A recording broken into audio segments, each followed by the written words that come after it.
So I have just finished doing my first e-bike conversion, and it was not as hard as I thought, and but I learned a few important things along the way, so I'm going to share them with you. First thing I'm going to talk about is picking the right kit. Now, kits, there's three important things that you need to decide when picking your e-bike kit. First will be the voltage of your battery pack. The reason this is important is the voltage of your battery pack will dictate how powerful of an e-bike you can have, and it also in a way sort of dictates the size of the battery that you're going to get.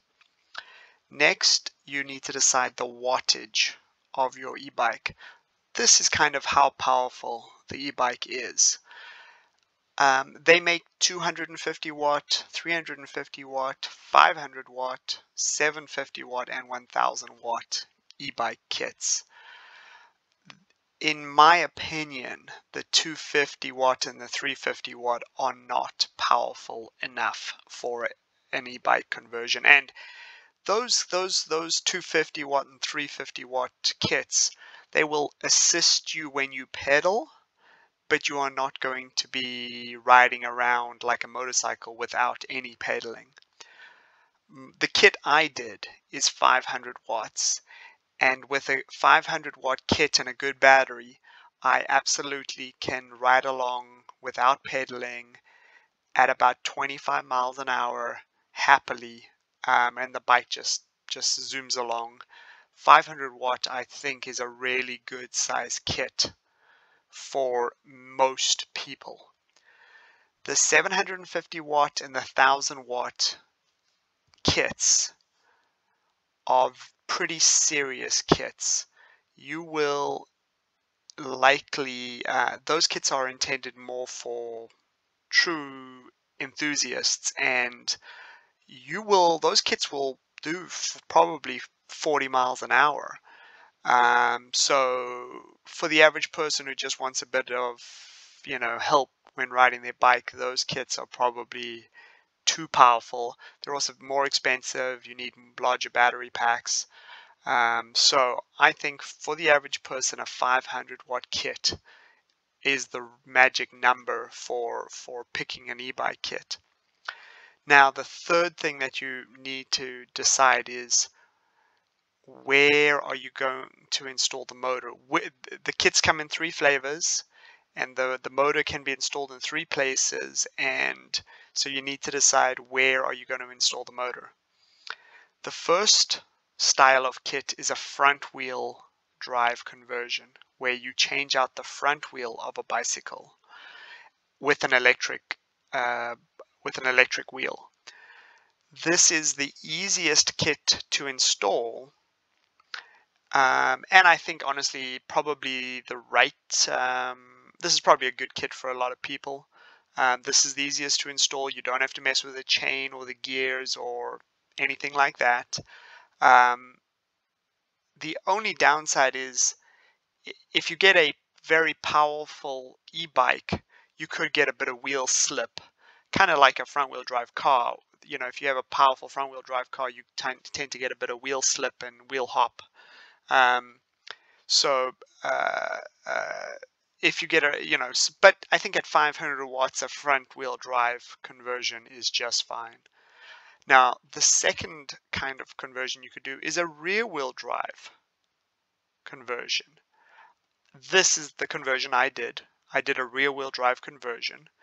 The nice thing about a rear-wheel drive conversion is you are less likely to have any wheel slip when you gas the electric bike, because you have more weight on the rear wheel, so you'll probably have more traction. The downside is you have to deal with all the gears and the chain and the cogs and stuff like that, but still it's not too bad to install. So anyways, this is the rear-wheel drive conversion. And lastly is hub drive conversion. A hub drive conversion converts your pedal assembly. You can see here, this is actually the pedals. This is where the pedals are. They attach the motor directly to where the pedals are. this is probably the best kit for high-powered conversions. If you are trying to get something that can do, 40 miles an hour, you probably should do a hub drive conversion. That way there's not really any chance of wheel slip or anything like that. You are converting the pedal. The downside with a hub drive is it's much more complicated to install. There's a lot more technical details that you need to know, like the size of the hub, the size of your the carrier, um, uh, and I think it's a more technical install. You have to know a lot more about bike components to install a hub drive, and they are also much more expensive. Um, um, with shipping, these kits will run $500, whereas the front and the rear wheel drive kits both are around $200. So a hub drive is 2.5 times the price of a front or rear hub conversion. So I do think that for most people they should stick to a front or rear tire conversion, whereas a hub drive is for if you're trying to build a true motorcycle, just about e-bike, true electric motorcycle, or a high-powered hub drive is what you need. The other thing you need is a battery. Now, I built my own battery, and I have a video on the battery, but if you are not comfortable with 18650s, lithium-ion batteries, soldering, you should not build your own battery. You should buy a battery. Only build your own battery if you are already comfortable with lithium ions and 18650s and how they go together, because they are quite dangerous. But if you are not comfortable with building your own battery, you just need to buy a battery. Couple things to consider. Obviously you need to buy the same voltage battery as the kit. This is a 36 volt battery. This is a 36 volt kit. So that's great. Now, if you buy a 48 volt kit, then you'll need a 48 volt battery. Like you can see down here, this is a 48 volt or a 36 volt battery. So you need to buy the same voltage battery as your kit that you've picked. And then you also need to get a battery with enough size. This amp hours represents the size of the battery. You want the battery to last you long enough for a 20-mile ride, because remember now you're electric, so you're not going to get slowed down on the hills. I do a 15-mile ride in 30 minutes. Because I'm not slowed down on the hills and I'm flying along quite happily. So you want to have enough. Your battery needs to be large enough to support a good ride. So 15 amp hours is a good number. And most e-bike kits recommend at least 12 or 13 amp hours. So 15 amp hours is good. You can see down here that this battery here is 10 amp hours. 10 amp hours is a bit small. 10 amp hours is probably going to run out on you on a long ride. So I would say that sort of these 15 amp hour battery packs are the magic number when picking a battery.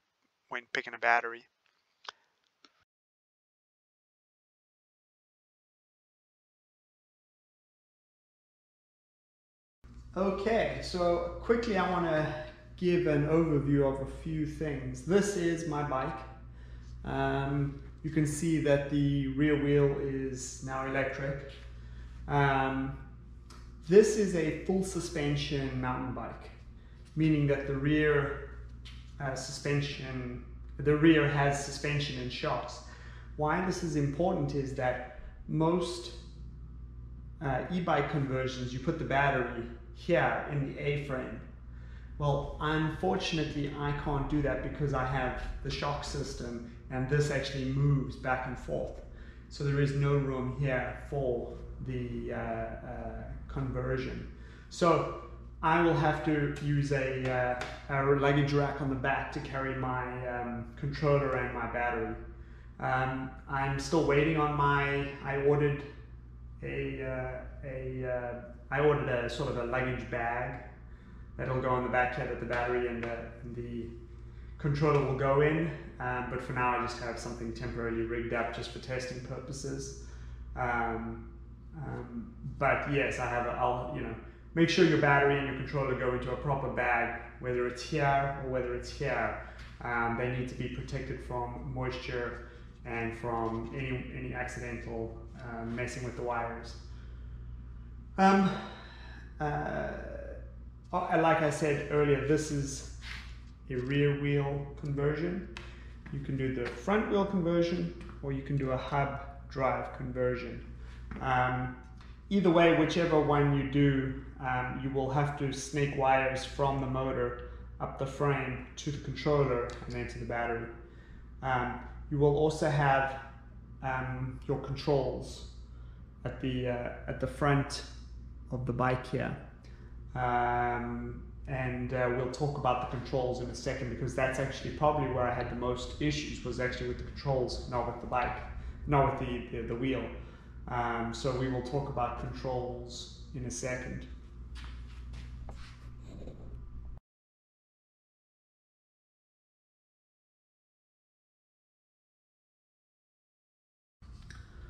Okay, let's talk about the wheel quickly. The wheel was actually pretty easy to install. You can see here that this is actually where the electric wiring comes out of the wheel and goes up to the controller. The wheel just slides into the bike frame just like any other bike wheel. One very important thing is that the wheel is the shafts for the wheel are actually keyed so that they sort of lock into the bike frame, and some bike frames accept sort of a keyed hub, which my bike did. And the reason it's important that the shaft sort of key into the bike frame is that the bike is going to press, the electric motor is going to press against this shaft, and the shaft is keyed into the bike frame. That is what allows forward movement. If the shaft wasn't keyed to the frame, then when the power kicked in, it would just spin the shaft and not actually move you. So the shaft needs to key into your bike frame. If your bike frame, for some reason, doesn't have a sort of slotted area for the shaft to slide in, if it's more of an open area, then they actually sell a sort of adapter that allows you to key the shaft to the bike frame. Again, if the shaft isn't a tight fit into your bike frame, then you will need an adapter, because that shaft must effectively be locked to the frame in order to transmit the power and for the bike to move. My bike has disc brakes. That's something else to consider. If your bike has just old school V-type brakes where the pads push here, then most kits will work for you. If your bike has disc brakes, you need to make sure that you find a kit that accepts a disc brake. Luckily, this kit does accept disc brakes, and my disc brake is bolted right to the motor and works just like normal. So besides putting in the wheel, making sure it's straight, important, there's a set of washers that came with the kit, and I sort of learned the hard way. One washer goes on the inside of the frame on the shaft, and one washer goes on the outside of the frame on the shaft. Initially I put both washers on the outside, and I actually ended up, my disc brake ended up actually grinding on hitting the motor. That washer is actually a spacer, so one washer goes on the inside, one washer goes on the outside for my kit, but I'm sure most kits are very similar. Quick word on the wheel and what will come with the kit. the wheel that will come with the kit will probably not have a tire or a, it will not have the tire or the tube installed. It will likely come as a bare wheel like this. And it will also come with a rubber band. And the rubber band is not going to be installed either. The rubber band actually gets stretched on the inside of the tire like this. And the reason is all the spokes that come into the wheel, that's a potential area for a leak. So there is a rubber band that gets stretched over the inside of the tire, and it covers all the spokes. You can see that spoke's poking out, so it needs to be, this rubber band needs to be centered better.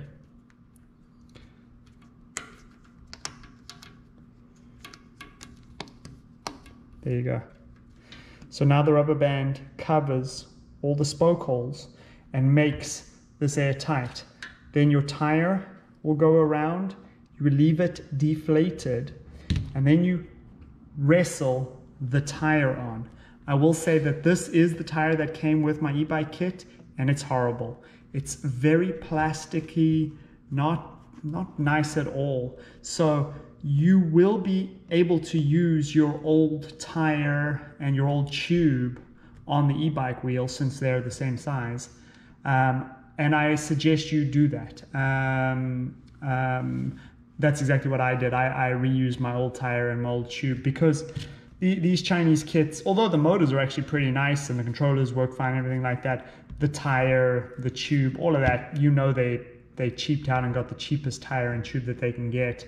And so I do recommend you reuse your old tire and tube.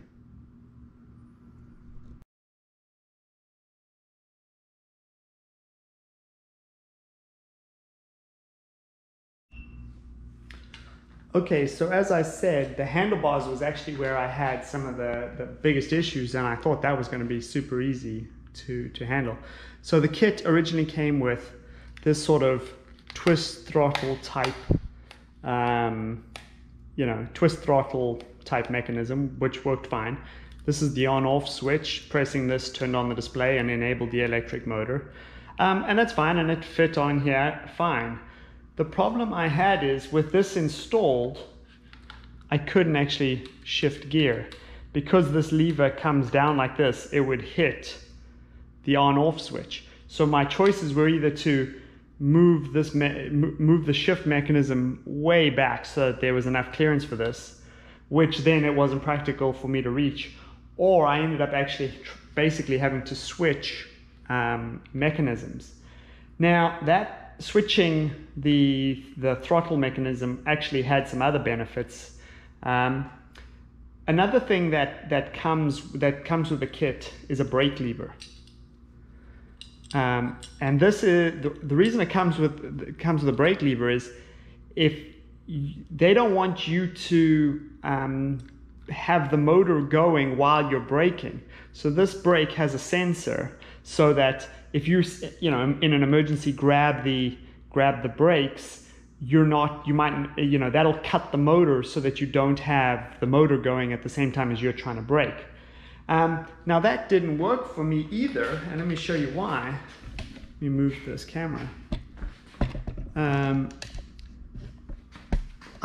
My brakes and my shift mechanism are actually one integrated unit. Actually, can you see better from here?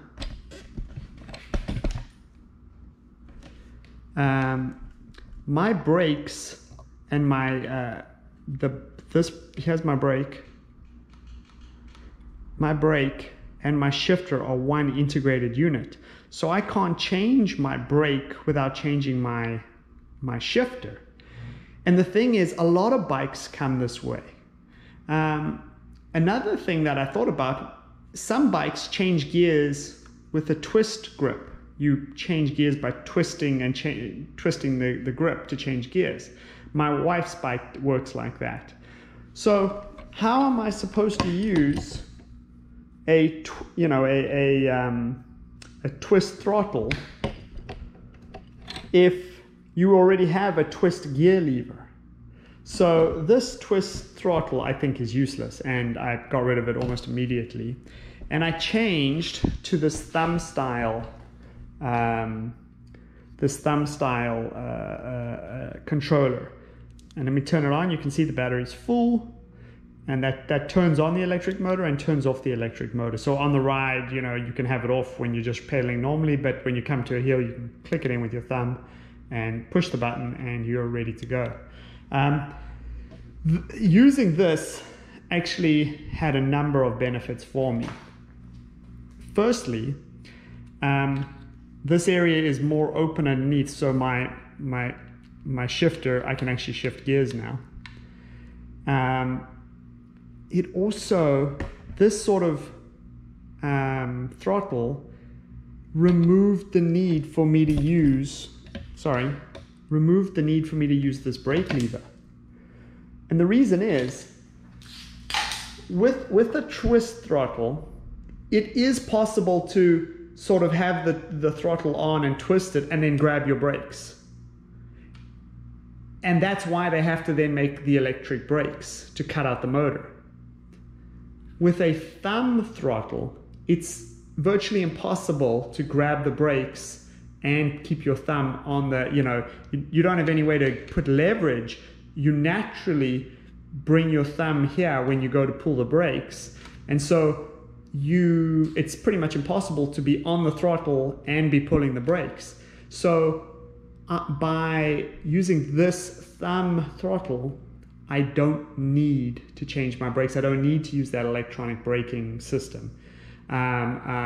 So I can keep my regular brake lever, my regular shifter, put on the thumb throttle, and you know, I can just turn on and off the bike as needed and push the throttle, and that's how I accelerate. And when I get to a hill, I just put a little bit of pressure on here. I tend to keep pedaling. I just put a little bit of pressure on here, maybe 20-30%, and the bike assists me up the hill just happily. And if I want to just cruise around like a motorcycle, I just give it full throttle and we're flying along at 25 miles an hour. So be prepared to probably change out the throttle that they provide you. I really do think for most applications you will have to switch to a thumb style throttle. The good news is these are pretty universal. These kits are all semi-universal and use similar wiring, so you can kind of just find one of these, a different kind of throttle on eBay or Amazon, and change it out to your kit, and without too much hassle, which is exactly what happened with me. I checked the wiring schematic on for this ahead of time, and it actually matched the wiring schematic for that twist throttle, so I knew it was gonna work, and it works great. And again, if you happen to have one of the gear changes that change gear by twisting the throttle, you will have to use a thumb style, because you know your gearing is all already here. You're not going to be able to use a throttle type. You're not going to be able to use a twist throttle. You'll have to use a thumb throttle so that you can still change gears by twisting the grip shift. So, anyways, I went to a thumb throttle, and I had to move this around a little bit, and I actually did end up grinding a little bit off the gear shift just to get a little more clearance, but everything now shifts correctly and the throttle works, and I've eliminated the need for the brake, for that brake lever. I mean, those brake levers were horrible and nasty anyway, and I don't need them. And I got rid of that grip, you know, the throttle twist. Well, and that's because, and you know, that those handles were horrible and nasty as well. And so I can keep my original handles, my original brakes, my original gear shifts, and just use a throttle controller. And that, I think, will work better for most people.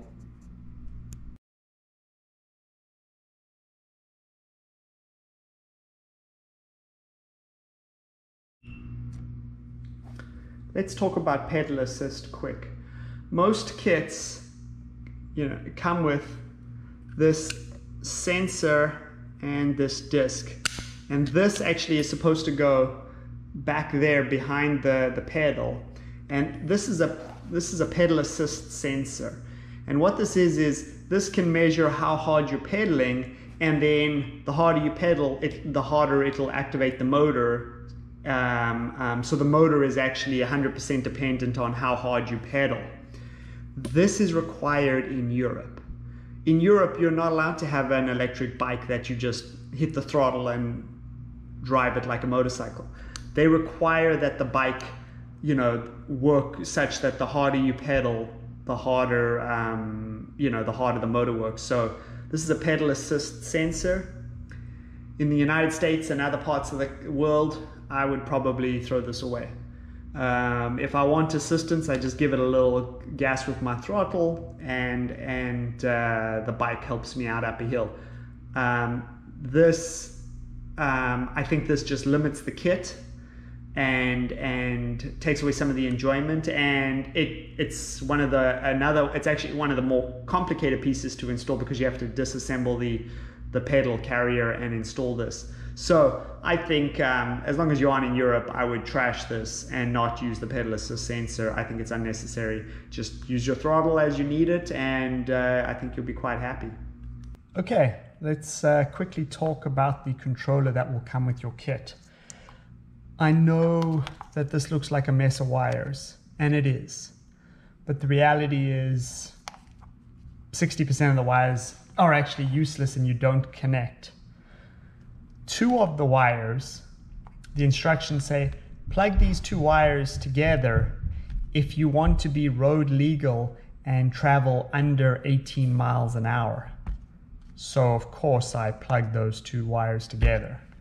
So yeah, 2 of the wires set the road legal switch. You plug them into each other to set the road legal switch if you want to stay below 18 miles an hour. If you leave them disconnected, the bike will go as fast as it can go, which in my case is about 25 miles an hour.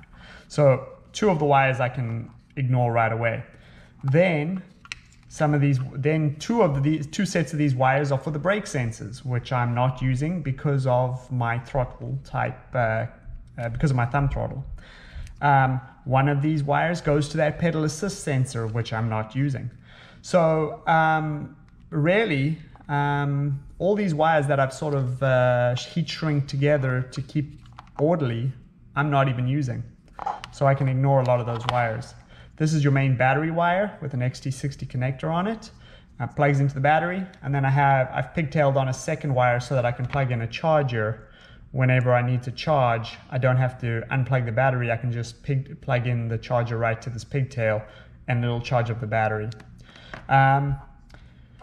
These wires here, these all go to the front of the bike, to the handlebars. These are for the thumb throttle. These also tell you the voltage of your battery, so it can tell you whether your battery is full or empty. There's also this is also for the on-off switch. So these wires all go to the handlebar on the front and control everything on the handlebar.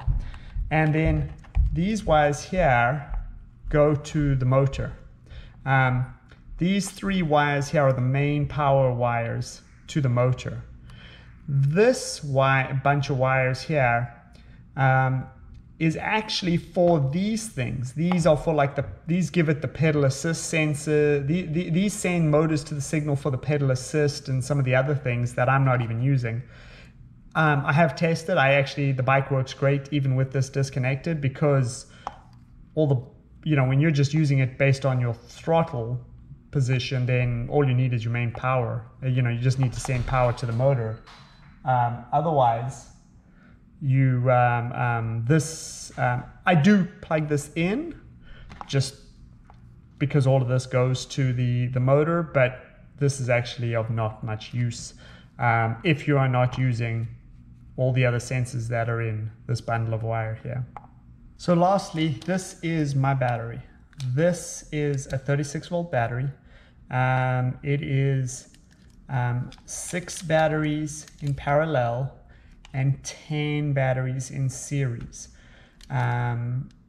Because the nominal voltage of a lithium ion battery is 3.7 volts, 10 in series will be 37 volts, which is what you need for a 36 volt e-bike. Now fully charged, this will actually be 42 volts. The reason is a lithium ion battery when fully charged is 4.2 volts, and there's 10 of them in series. So 4.2 volts times 10 is 42 volts. So if you buy a 36 volt lithium ion battery, you actually need your charger to be 42 volts. Let's see here. There we go. 42 volts at 2 amps. So you need to know your battery chemistry and the maximum charge of your battery. Even though its average capacity might be at its average value might be at 36 volts, that's not necessarily what you charge it to. So you need to buy the right charger for your battery. Now, if you buy a commercial battery, it will likely come with a matching charger. So that's good. If you do build a battery, you will need to know the total voltage of your pack and buy a correct charger for the battery.